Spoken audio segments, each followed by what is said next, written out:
How are you feeling? Ah, I'm over here. where are you at? Raise your, oh, there you go. I'm doing all right. Tony Gravy's really tough. I thought, with the first couple of kicks I landed to the stomach in the first round, I thought, oh, okay, this is gonna be like a second round fight.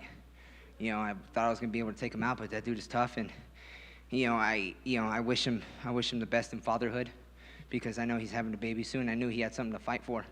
It's no longer about, even though I'm not expecting a child, I understand that when people have children, they fight for something more than themselves. So I had to really kick it into another gear in order to make sure I stay in his face and do my thing. Is it harder to fight somebody like that you know has that story, or would you rather fight somebody that you kind of have a beef with? Yeah, to me, this is martial arts. The hate side of things is not involved. I knew that like I said, he was going to be fighting for a purpose beyond him. And a lot of us, whether it be religion or, family or anything that you hold in high esteem, you're going to be fighting to the best of your ability, plus and some, because of that. So, fighting guys like fathers, fighting guys with purpose, fighting guys like who talk themselves into a corner. Mixed martial arts is a great avenue to achieve a greatness and to build a life for yourself. Unfortunately, somebody has to leave a loser, and I don't want to leave the loser. Did you expect to have to go 3 rounds with him, or I know you said you kind of thought you'd get in and out of there, but your game plan going in was that you thought you'd have to expect this 3-round war? I mean, absolutely. You have to prepare for the worst. Expect the best, but prepare for the worst. 3 rounds is not exactly what I want to do. We're not paid for a long time. We're paid for a good time. So, like I said, I thought I was gonna be able to get him out of there in the second, just with those, straight punch to the guts. But it only goes to show the quality of his heart, his character, and his training camp. That he would be able to go out there and just go 3 rounds with somebody like me trying to be in his face the entire time, and him whiffing big punches and me barely getting out of the way of it. I got out of the way of most. A couple of them they got me. They didn't rock me, but they moved me out of position. So, Gravelys is a tough dude. I'm glad to go out there and test my will against his and get the W. How confident were you when the scores were starting to be read? I'm never confident in others. It sucks to say, but my coach is right that you can never really trust somebody who's going to do the exact right thing all the time. The only way to guarantee the outcome is by taking it with your own hands.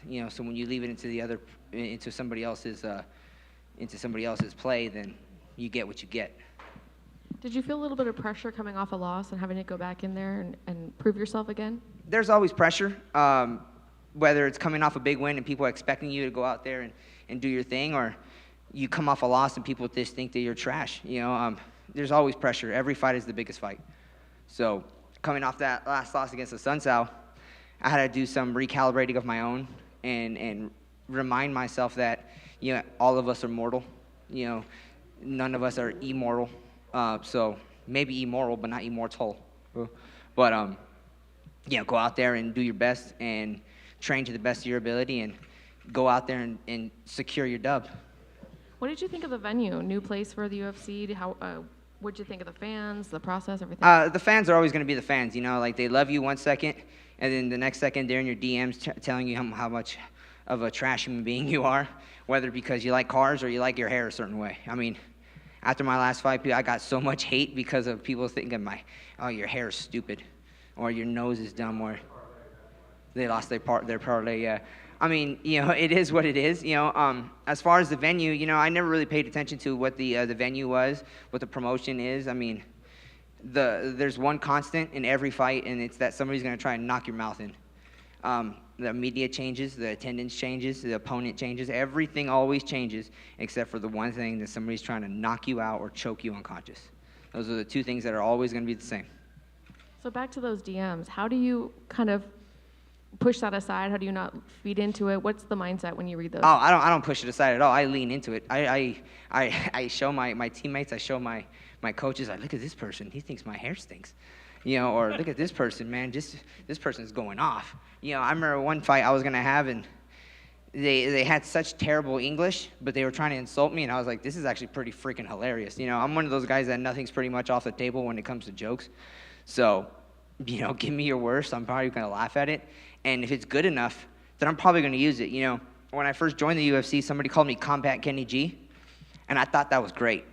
Because, you know, and everybody kind of says the same thing, and I can kind of tell, I was like, oh, this person's not that funny. Others like, oh, knock off Clay Guida. Why, just because I got hair? We don't even look the same. But Combat Kenny G, that was funny. And whoever said that, you're a genius. That was funny. And my last question, when do you want to get back in there? As soon as, you know, the first time I got called to the UFC, I was eating Korean barbecue. So I'm going to go out, come this next week, I'm going to get some barbecue, and if somebody needs a last-minute opponent, I'm uninjured, and I think my cardio is pretty good looking at that last fight, so I'm really going to get back in there whenever the UFC wants me. Thank you. You got it. Hey, Victor. What's up, dude? What was the biggest thing you took from that Rafael Assunção fight? The biggest thing I took from that Assunção fight, probably a cut under my left eye. You know, he punched me a few times after he caught that kick, and, you know, a guy like Assunção where he has such a great way of pulling you into his game. He did the same thing to T.J. Dillashaw. He did the same thing to Funkmaster. You know, he pulls you into his game, and it kind of rattles you off. So going into this fight, I had to be sure to not pull away from my game just because of what somebody else is doing. You know, you have to reset, find your way back into your game plan. You know, and Assunção is you know, he's fighting tonight, and I hope him the best. But you know, that's something that you can learn from those experienced guys. You know, he's 40 years old, but he can still put a whooping on people. Was there any point in the fight where Josh told you that fucking sucks, do it again? Not this fight. But you know, Josh's corner advice is, you know, he's always straight and cut, you know, to the point. There's no roundabout ways of getting anything. And if he's not cussing at you in the corner, then that means that you're probably doing all right, because Josh will let you know, hey, you're fighting like absolute dog crap right now. You better do better, you know. And you know, there's pressure that comes with that. You know, it's not all fighters that have a ex-UFC champion, you know, somebody who's done street fights and look for fights on Craigslist just to get started. You know, there's a lot of fighters. They come to the UFC after 7 fights. I've had fights where you're out of the country, nobody likes you, you're looking to lose. I mean, they're looking to make you lose, and Josh goes, "You better get in this dude's face, and you better just..." That kind of. I mean, it's only white people do this, but they thin their lips and they start talking like that. You know, usually it's the Mexican moms that, "Hey, te voy a ver." And then finally for me, how long does it take to braid your hair? Actually, the UFC braid lady is actually pretty, she's got this down pat. You know, this only took maybe 30, 45 minutes. It's going to take me about an hour and a half to get out because, you know, I like my hair curly. I like my hair out. You know, having it tamed back like this is very against my nature.